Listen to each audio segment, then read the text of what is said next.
Greetings, my fellow intellectuals and bookworms. Now it's time for another one of your regularly scheduled programs.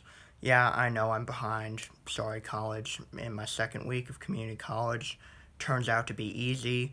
That either means I'm doing it wrong or it's a cakewalk. Not sure.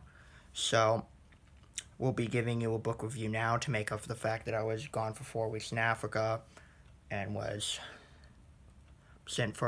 absent for a while.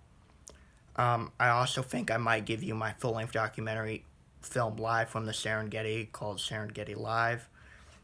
Today will likely be a double upload day. I will give you one book review and one of my either survival videos or film slash book theories, which I did. So here's our book for today. The Brink. President Reagan and the Nuclear War Scare of '83. Basically, it talks about how in 1983, we got very close to pushing the button. The Soviet Union thought a regularly scheduled NATO exercise was cover for starting World War III. A few decisions were miscalculated by Reagan. And, long story short, it was likely the closest we got to World War III ever. Someone thought the missiles were actually launching. And we got our asses saved again for what wouldn't be the last time.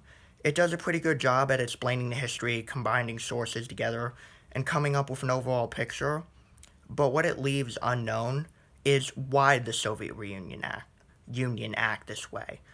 And the answer, we don't know. They should have known it's a regularly scheduled training exercise. They had all the info to tell it was, yet they misread the situation and we almost nuked the world.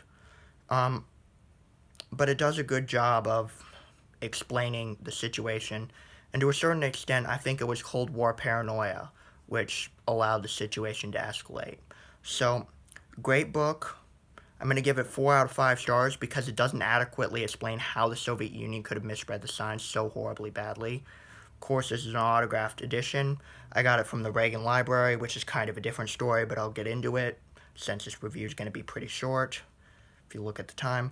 Basically, Reagan Presidential Library is near me, not near, but not far. I don't particularly like President Reagan. He screwed up the AIDS crisis, basically by not caring. Millions of people died of AIDS. He pursued the insane war on drugs policy.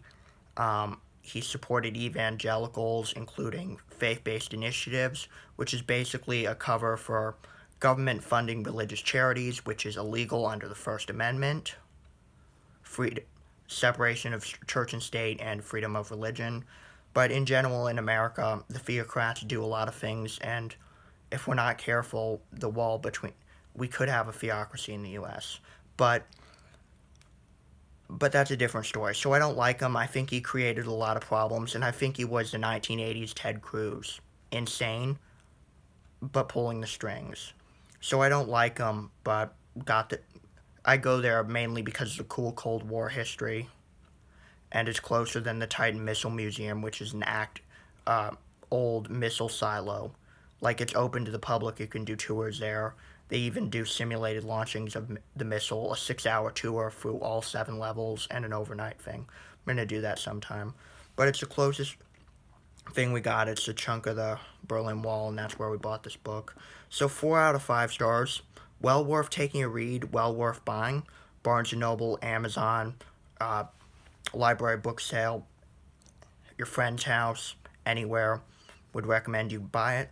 Like, comment, and subscribe if you have not done so. This is Sean Hartnett wishing you a good day.